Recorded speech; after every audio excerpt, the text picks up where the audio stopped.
ഐസ്ക്രീമിൽ വിഷം കലർത്തിയും ടോർച്ചെടുത്ത് കുഞ്ഞിൻ്റെ തലയടിച്ച് പിളർത്തിയുമൊക്കെ കൊലപ്പെടുത്താനുള്ള നിരന്തര ശ്രമങ്ങൾ. ഏറ്റവും ഒടുവിൽ പുഴയിലെറിഞ്ഞ് കൊലപ്പെടുത്തിയ വാർത്തയാണ് കേരള സമൂഹം ഇപ്പോൾ കണ്ടിരിക്കുന്നത്.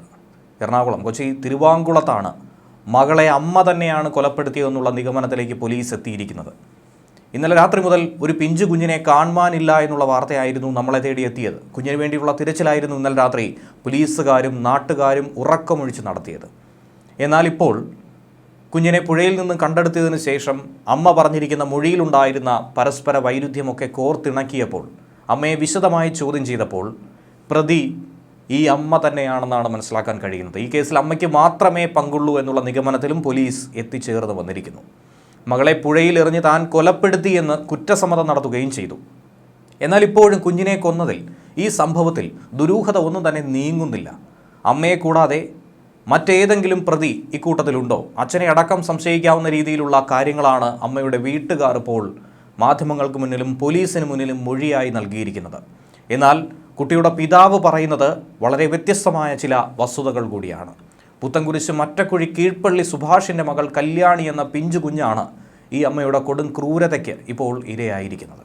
8 മണിക്കൂറിലധികം നേരം നീണ്ട തിരച്ചിലിനൊടുവിലാണ് ഇന്ന് പുലർച്ചെ 2:15 കല്യാണി എന്ന കുട്ടിയുടെ മൃതദേഹം ചാലക്കുടി പുഴയിൽ നിന്നും കണ്ടെടുത്തത്. ആ കുട്ടിയുടെ മുഖം കണ്ടു കഴിഞ്ഞാൽ നെഞ്ച് കലങ്ങാത്ത ഒരു മലയാളി പോലും കാണില്ല. അത്രയധികം നല്ലൊരു കുട്ടിയെ, സുന്ദരി കുട്ടിയെ എന്തിനീ അമ്മ കൊലപ്പെടുത്തി?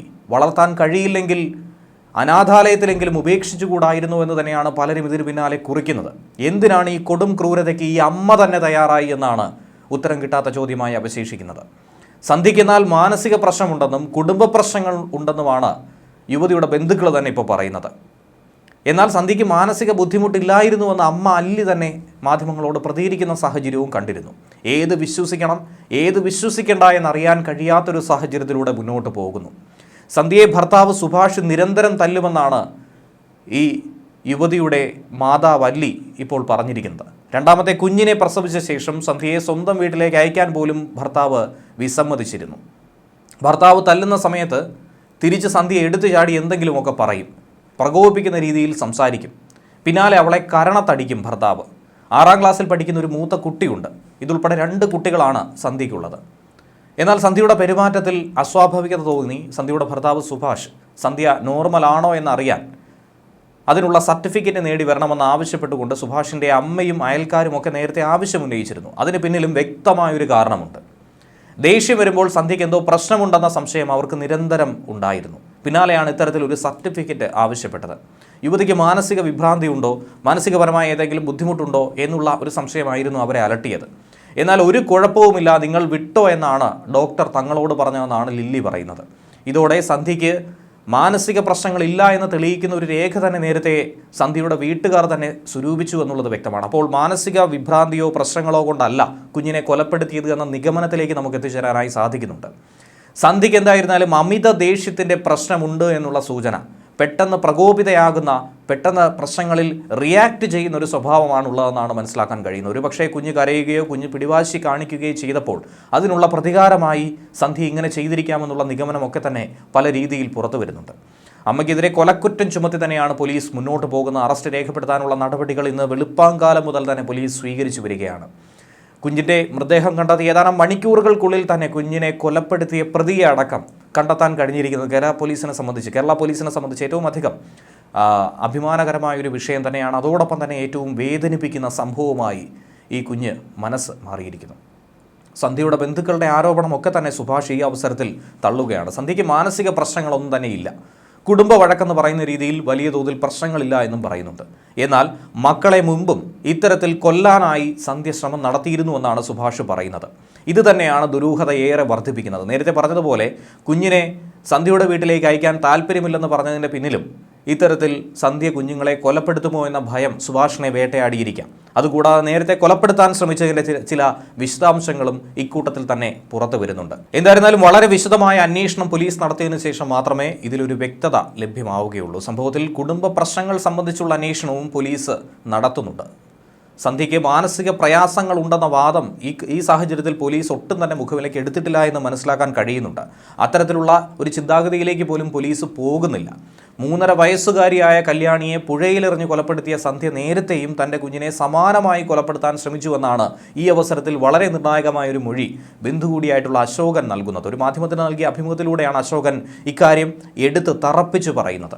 മൂത്ത കുട്ടിയെ, അതായത് 6ാം ക്ലാസ്സിൽ പഠിക്കുന്ന കുട്ടിയെ ഐസ്ക്രീമിൽ വിഷം ചേർത്ത് കൊല്ലാനായിരുന്നു സന്ധ്യ നേരത്തെ ശ്രമിച്ചതായ ആരോപണം ഇപ്പോൾ ഉയർന്നു കേൾക്കുന്നത്. അയൽവാസി ഈ മൊഴി കൊടുക്കുകയും ചെയ്തു. മുതിർന്ന കുട്ടി അന്ന് ബഹളം വെച്ചതോടെയാണ് ആ ശ്രമം പരാജയപ്പെട്ടത്. അപ്പോൾ ഇതിനു മുൻപും കുട്ടികളെ കൊലപ്പെടുത്താനും കുട്ടികളുടെ ജീവൻ ഇല്ലായ്മ ചെയ്യാനും സന്ധ്യ നിരന്തരം ശ്രമിച്ചത് അതെന്തിനു വേണ്ടിയായിരുന്നു? എന്തായിരുന്നു സന്ധ്യയെ പ്രകോപിപ്പിച്ചത്? സന്ധ്യയ്ക്ക് മാനസിക പ്രശ്നങ്ങളില്ല എങ്കിൽ മറ്റെന്ത് കാരണമാണ് സന്ധ്യയെ അലട്ടിയിരുന്നത്? ഇതൊക്കെ തന്നെ പോലീസിന് മുന്നിൽ ഉത്തരം കിട്ടാത്ത ചോദ്യങ്ങളാണ്. ഇതിന് പുറകെയാണ് പോലീസ് സന്ധ്യയെ ഇടപെട്ട് കൗൺസിലിങ്ങിന് അന്ന് വിധേയയാക്കിയത്. അക്കാര്യവും അശോകൻ തന്നെ പറഞ്ഞു. സന്ധ്യ അധികം ആരോടും ഒരു മിണ്ടുന്ന പ്രകൃതക്കാരി ആയിരുന്നില്ല. വളരെ അന്തർമുഖയായ ഒരു സ്വഭാവക്കാരിയാണെന്നാണ് അയൽവാസികളും പറയുന്നത്. കുട്ടികളെ ഇതിനു മുൻപ് ടോർച്ച് കൊണ്ട് തലയ്ക്കടിക്കാനുള്ള ശ്രമവും നടത്തിയിരുന്നു. ഐസ്ക്രീമിൽ വിഷം കലർത്തി ഇളയ കുഞ്ഞിനെ നേരത്തെയും കൊലപ്പെടുത്താനായി ശ്രമിച്ചിരുന്നു. അങ്ങനെയുള്ള പല വിവരങ്ങൾ പുറത്തു വരികയാണ്. ഇതിലൊന്നും തന്നെ വ്യക്തത ലഭ്യമാകുന്നില്ല എന്നുള്ളതാണ് മറ്റൊരു വസ്തുത. ഇത്തരത്തിലുള്ള ആരോപണങ്ങളും അഭ്യൂഹങ്ങളും ഒക്കെ തന്നെ പുറത്തു വരികയാണ്. എന്തുതന്നെ ആയിരുന്നാലും പ്രതി അമ്മ തന്നെയാണ് എന്ന കാര്യത്തിൽ യാതൊരുവിധ സംശയവുമില്ല എന്നാണ് പോലീസ് പറയുന്നത്.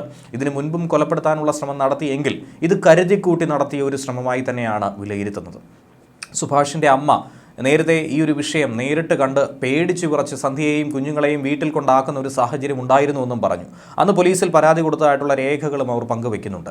അവർ അങ്ങനെയായിരുന്നു കൗൺസിലിങ്ങിന് വിട്ടത്. മാനസിക ബുദ്ധിമുട്ടുണ്ടെന്നുള്ള ഒരു തരത്തിലുള്ള തോന്നലും ഒരു തരത്തിലുള്ള വിലയിരുത്തലും ആശുപത്രി അധികൃതരുടെ ഭാഗത്തു നിന്നും ഉണ്ടായിട്ടില്ല. അതുകൊണ്ട് തന്നെയാണ് പ്രതികാര മനോഭാവം, ക്രിമിനൽ മൈൻഡ് സെറ്റ് ഈ പെണ്ണിനുണ്ട് എന്നുള്ള ഒരു നിഗമനത്തിലേക്ക് എത്തുന്നത്. സന്ധ്യയുടെ സഹോദരിയുടെയും അമ്മയുടെയും പെരുമാറ്റത്തിലൊക്കെ തന്നെ സംശയമാണ് അയൽവാസിയായ അശോകനും പങ്കുവയ്ക്കുന്നത്. കുഞ്ഞിനെ നേരത്തെയും ഇങ്ങനെ ഉപദ്രവിച്ചുവെന്ന് ഭർത്താവ് സുഭാഷും തറപ്പിച്ചു തന്നെ പറയുന്നു. ചേച്ചിയും അമ്മയും പറയുന്നത് മാത്രമേ സന്ധ്യ കേൾക്കൂ. തങ്ങൾ പറയുന്നത് മുഖവിലേക്ക് എടുക്കാൻ പോലും സന്ധ്യ തയ്യാറാകില്ല. ഇന്നലത്തെ സംഭവവും അവർ അറിഞ്ഞുകൊണ്ട് തന്നെയാണ് ചെയ്തിരിക്കുന്നത്. വീട്ടുകാരുടെ പങ്കും സുഭാഷ് ഇതിൽ വളരെ വലിയ തോതിലാണ് സംശയിക്കുന്നത്. സന്ധ്യയുടെയും സുഭാഷിൻ്റെയും വിവാഹം കഴിഞ്ഞിട്ടിപ്പോൾ 13 വർഷം പിന്നിട്ടിരിക്കുന്നു. സന്ധ്യയ്ക്ക് ഇത്തിരി ബുദ്ധി കുറവുണ്ടെന്ന് അമ്മ ലില്ലി പറയുന്നുണ്ട്. പഠിക്കുന്ന സമയത്ത് കാര്യങ്ങൾ മനസ്സിലാക്കിയെടുക്കാൻ സമയമെടുക്കുമെന്ന് അധ്യാപകർ പറയാറുണ്ടായിരുന്നു. എന്നാൽ അതൊന്നും തന്നെ മാനസിക ബുദ്ധിമുട്ടിൻ്റെയോ മറ്റു വിഷയങ്ങളോ ഒന്നും തന്നെ പറയുന്നില്ല. ലേണിംഗ് ഡിസബിലിറ്റിയും അതുപോലെ തന്നെ കാര്യങ്ങളൊന്ന് ഗ്രാഹ്യം ആക്കിയെടുക്കാനായിട്ടുള്ള ഒരു സമയക്കുറവും മറ്റുമാണ് പറയുന്നത്. അതൊന്നും തന്നെ ഈ കൊലയിലേക്ക് നയിക്കുമെന്ന് ആരും തന്നെ സംശയിക്കുന്നില്ല. കുട്ടിയെ കാണാനില്ലെന്ന് സന്ധ്യ പറഞ്ഞപ്പോൾ തന്നെ അതൊരു കള്ളത്തരമാണെന്ന് പോലീസിന് സംശയം തോന്നിയിരുന്നു. നൽകിയിരുന്ന മൊഴികളിലൊക്കെ തന്നെ പരസ്പര വിരുദ്ധമായി തന്നെയാണ് സന്ധ്യ പ്രതികരിച്ചത്. കുട്ടിയെ എന്തോ അവൾ ചെയ്തു എന്നുള്ളത് വീട്ടുകാരടക്കം സംശയിച്ചിരുന്നു. അത്തരത്തിലുള്ള എടുത്തുചാട്ടമുള്ളൊരു വ്യക്തി കൂടിയായിരുന്നു സന്ധ്യ. എന്നാലും ഇങ്ങനെ കൊലപ്പെടുത്തുമെന്ന് ഒരു സ്വപ്നത്തിൽ പോലും തങ്ങൾ കരുതിയില്ല എന്നാണ് ഈ പെൺകുട്ടിയുടെ യുവതിയുടെ അമ്മ തന്നെ പറയുന്നത്. കല്യാണിയെ കണ്ട് കൊതി മാറിയിട്ടില്ല എന്നാണ് മാതാവ് അല്ലിയും ഈ സാഹചര്യത്തിൽ മാധ്യമങ്ങളോട് പറയുന്നത്. ചോദിച്ചറിയട്ടെ എന്ന് പറഞ്ഞായിരുന്നു സന്ധ്യയെ പോലീസ് വീട്ടിൽ നിന്നും കൊണ്ടുപോയത്. വീട്ടുകാരും തന്നെ കൂടെ പോയില്ല. മറ്റക്കുഴി പണിക്കരുപടിയിലെ അങ്കണവാടിയിൽ നിന്നും അമ്മ കുട്ടിയെ കൂട്ടിക്കൊണ്ടുപോയി പിന്നീട് കൊലപ്പെടുത്തി എന്ന് തന്നെയാണ് പോലീസ് ഇപ്പോൾ സംശയിക്കുന്നത്. കുഞ്ഞിനെ പുഴയിൽ എറിയാനുണ്ടായ സാഹചര്യം എന്തെന്നുള്ളത് മാത്രമാണ് ഇനി പുറത്തു വരേണ്ടത്. ഇതിൽ സന്ധ്യയ്ക്ക് മറ്റാരെങ്കിലും സഹായം നൽകിയോ എന്ന കാര്യവും സന്ധ്യ തന്നെയാണ് തുറന്നു പറയേണ്ടത്. എന്തായിരുന്നാലും സന്ധ്യ തന്നെയാണ് ഈ കൃത്യം ചെയ്തത് എന്നത് വ്യക്തമായിരിക്കുന്നു. സന്ധ്യയും ഭർത്താവിൻ്റെ കുടുംബവുമായിട്ടുള്ള പ്രശ്നങ്ങൾ ഓരോന്നായി പോലീസ് ഇപ്പോൾ പരിശോധിക്കുന്നുണ്ട്. കാരണം കുടുംബം പരസ്പരം അങ്ങോട്ടും ഇങ്ങോട്ടും കുറ്റപ്പെടുത്തുകയാണ്. സന്ധ്യയുടെ കുടുംബവും സന്ധ്യയുടെ ഭർത്താവിൻ്റെ കുടുംബവും അങ്ങോട്ടും ഇങ്ങോട്ടും തന്നെയാണ് കുറ്റപ്പെടുത്തൽ നടത്തുന്നത്. സന്ധ്യയുടെ കുടുംബം പറയുന്നത് ഭർത്താവിൻ്റെ സുഭാഷിൻ്റെ നിരന്തരമായിട്ടുള്ള മർദ്ദനം ഇതിന് കാരണമാകുന്നുവെന്നും ഭർത്താവിൻ്റെ മാതാവും പറയുന്നതനുസരിച്ചുകൊണ്ട് സന്ധ്യയുടെ വീട്ടുകാർ അറിഞ്ഞുകൊണ്ടാണ് ഇത്തരത്തിലൊരു കൃത്യം നടന്നിരിക്കുന്നതെന്നാണ് അവർ സംശയിക്കുന്നത്. അതുകൊണ്ട് തന്നെ ഇതിൽ വളരെ ദുരൂഹത നിലനിൽക്കുന്നു എന്ന കാര്യത്തിൽ സംശയമില്ല. അതിലൊക്കെ തന്നെ കൃത്യമായ ഉത്തരം കിട്ടേണ്ടത് അനിവാര്യം തന്നെയാണ്. സന്ധ്യയും ഭർത്താവ് സുഭാഷും തമ്മിൽ വഴക്ക് പതിവാണെന്നും നിരന്തരം മർദ്ദിക്കാറുണ്ടെന്നുമുള്ള ആരോപണത്തിൽ ഇപ്പോഴും സന്ധ്യയുടെ അമ്മ അല്ലി ഉറച്ചു നിൽക്കുകയാണ്. അതുകൂടാതെ സന്ധ്യയുടെ അമ്മ ഒരു മാധ്യമത്തിന് കൊടുത്ത അഭിമുഖത്തിൽ പറഞ്ഞൊരു കാര്യം ഇങ്ങനെയാണ്. ഇന്നലെ വൈകിട്ട് സന്ധ്യ എത്തിയിരുന്നു. ഒരു കൂസലും കാട്ടിയില്ല. തൻ്റെ കയ്യിൽ നിന്ന് പോയി എന്ന് പറഞ്ഞു. കൊച്ചെവിടെയെന്ന് ആവർത്തിച്ച് ചോദിച്ചിട്ടും ഒന്നും തന്നെ സന്ധ്യ പറഞ്ഞിരുന്നില്ല. രാത്രി 7 മണിക്കാണ് സന്ധ്യ വന്നത്. ഇവിടെ മകൾ വന്ന് തിരക്കാറില്ല. അതിന് ഭർത്താവിൻ്റെ വീട്ടുകാർ അനുവദിക്കാറുമില്ല. മകൾ അവിടെ വന്ന് നിൽക്കുന്ന ഒരു സാഹചര്യം ഇല്ലായിരുന്നു. സന്ധ്യയും ഭർത്താവുമായി നിരന്തരം തർക്കമുണ്ടാകാറുണ്ട്. സുഭാഷ് തല്ലാറുണ്ടെന്ന് സന്ധ്യ തന്നെ പറഞ്ഞിട്ടുണ്ട്. കാര്യങ്ങൾ പെട്ടെന്ന് മനസ്സിലാക്കുന്ന ആളല്ല സന്ധ്യ. എൻ്റെ മൂത്ത മകളുടെ അത്ര കാര്യശേഷിയുള്ള വ്യക്തിയല്ല ഇളയ മകൾ. വീട്ടുജോലി ചെയ്യുന്നതിലൊക്കെ തന്നെ വലിയ മടിയുള്ളവളാണ്. അത് പറഞ്ഞുകൊണ്ടാണ് ഭർത്താവുമായി നിരന്തരം വഴക്കിടാറുള്ളത്. മകൾക്ക് മാനസിക പ്രശ്നമില്ലെന്ന് തെളിയിക്കുന്ന സർട്ടിഫിക്കറ്റ് ഭർത്താവിൻ്റെ വീട്ടുകാർ കഴിഞ്ഞ മാസം കൊണ്ടുവരണമെന്ന് ആവശ്യപ്പെട്ടു. അത് പ്രകാരം അങ്കമാലിയിലെ സ്വകാര്യ ആശുപത്രിയിൽ എത്തിച്ചായിരുന്നു സൈക്കാട്രിസ്റ്റിനെ കാണിച്ച് യാതൊരുവിധ പ്രയാസങ്ങളും തങ്ങളുടെ കുട്ടിക്കില്ല എന്ന് മനസ്സിലാക്കി ഉറപ്പിച്ച് പുറത്തു വന്നതെന്നും സന്ധ്യയുടെ അമ്മ പറയുന്നുണ്ട്.